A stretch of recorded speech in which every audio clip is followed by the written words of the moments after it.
Alright everybody, so I think on this update we're going to cover the last 2 days. What is it, day 10, day 9 and 10, 10 and 11, whatever it is.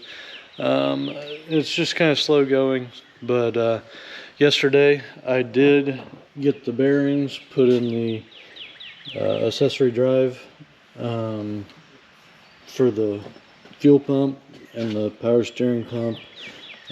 Got the new SDP fuel pump on there that provides, maybe like another 25 pounds, 30 pounds of pressure over the stock fuel pump. I resealed the oil filter base and put a new oil cooler on it. We got some parts painted. We got the all the sound deadener in the floor of the cab and the bunk. We made some plans on what else we're doing on the build. And this morning I think I'm going to slap the head on real quick. So there is a couple things I want to show you as that goes on. I'll get prepared and come back. Alright everybody, figured I'd go over the head gasket and spacer plate and how all that is assembled, because things have changed over the years and improvements have been made, and I just thought I'd go through all that. So I got my liners and pistons all assembled and in and everything. And so first thing we got is this shim gasket. It's a 10 thousandths thick shim that goes between the block and the spacer plate. This is the plate that we use to take our liner protrusions. You can see I took measurements as I was going and wrote them at each corner of the liner as I was going, so I could keep track of where my protrusions were and how consistent they were and what I needed to do to compensate for any differences that I came across. So that goes down next. And I'm sorry, there's an O-ring on this dowel over here, top and bottom of the spacer plate. I didn't install it right now, but that's because I'm going to be pulling it back apart.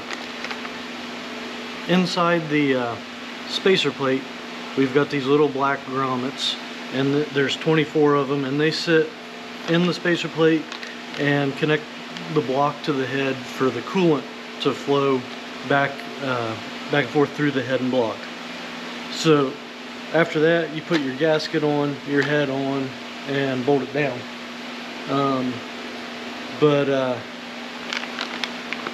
There's been problems over the years with oil seeping from under this spacer plate at the shim gasket. And so initially what we used to do to help prevent that is that we would take a bead of anaerobic sealer and run the perimeter of this shim gasket top and bottom, and we would use that to help fight that oil seeping out. Eventually CAT came out with a technical bulletin saying that you needed to brush on some aviation sealant on top and bottom of the shim, and that was pretty effective in stopping it. We found that worked pretty good. But Caterpillar's latest innovation, they actually changed the design of the head gasket itself.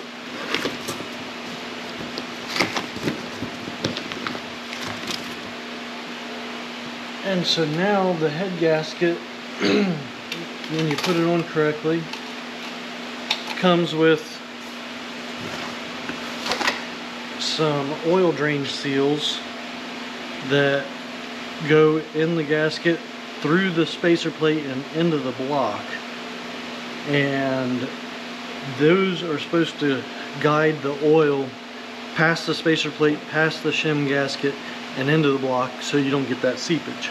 There's also a seal at the back corner of the spacer plate that sits on the block that does the same thing for the oil drain right there. So that's what Cat says. Just assemble it like this, bolt the head down, and you're good. Personally, I don't trust that enough. I hate oil seepage, and so even though I'm using the new updated head gasket with the oil drain seals, I'm still coating both sides of the shim gasket and the aviation sealant, just as an added measure of protection. Nothing's more discouraging than having a freshly built engine that's seeping oil under the head, and you know you did everything that Caterpillar told you to do. I just don't want to go through that. So anyways, that's what we do.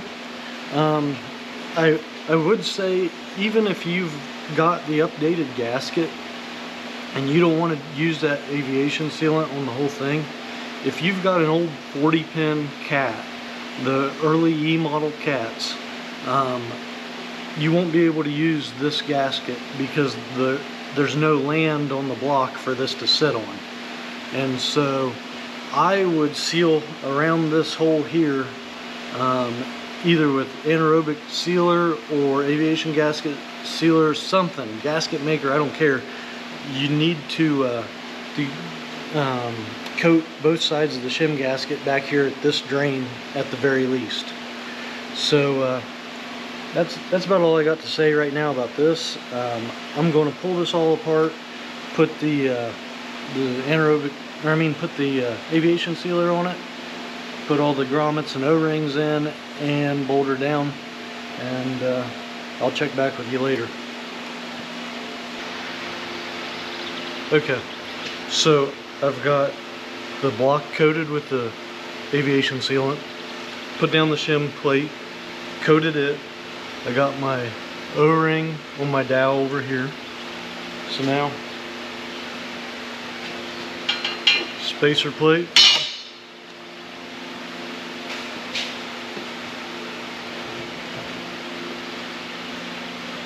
The other O-ring on this side of the spacer plate on that dowel. Those two are super important. It's always scary trying to remember, did I put those in or not after you bolt down the head? If you weren't paying attention, that can kind of ruin your day if you don't keep track of that. So now we got all our grommets to put in all of our water ports, or whatever you want to call them.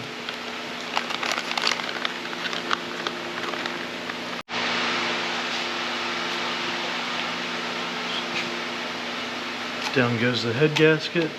Check, make sure that the fire rings are sitting around the cylinders like they ought to. Make sure none of them are dented or show any damage.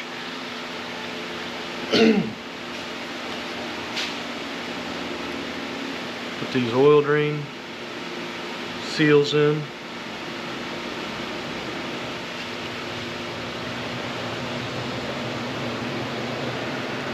And the big seal at the back. Now it's time to bring the head over, position it, and set it down. So we want to double check the cleanliness of the bottom of the head.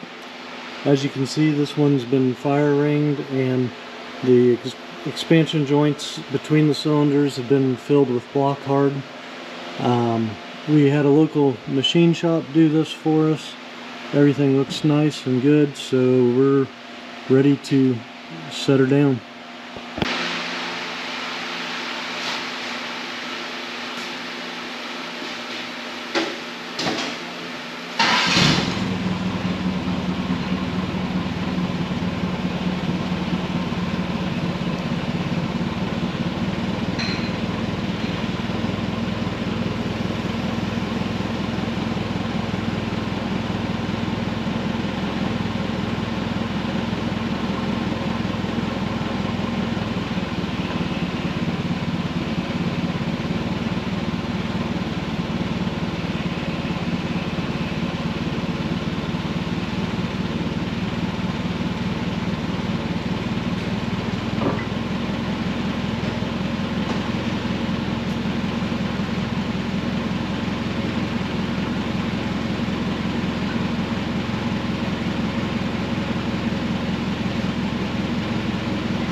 So just as simple as that. Get it down close, be very careful. You don't want to hit that head gasket. Once you're close enough, take 2 of the long head bolts, stick it down carefully through the short head bolt holes, use it as guides to line everything up and drop it down. So now all these bolts need moly paste put on the threads and on the washer, on both sides of the washer. Then we'll torque it down. What is it?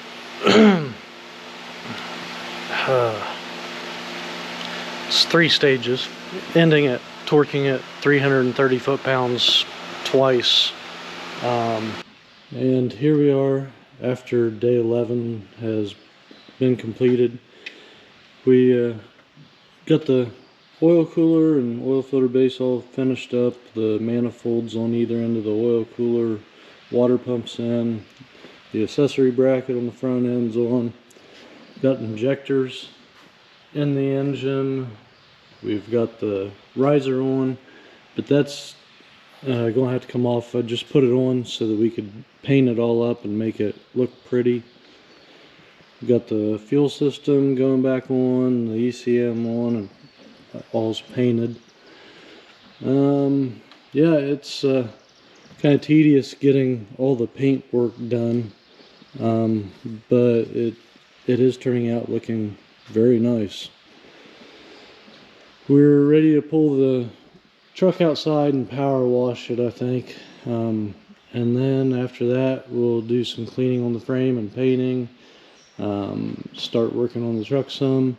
Still waiting on the cam for the engine, so we're just kind of doing things by ear and as parts show up.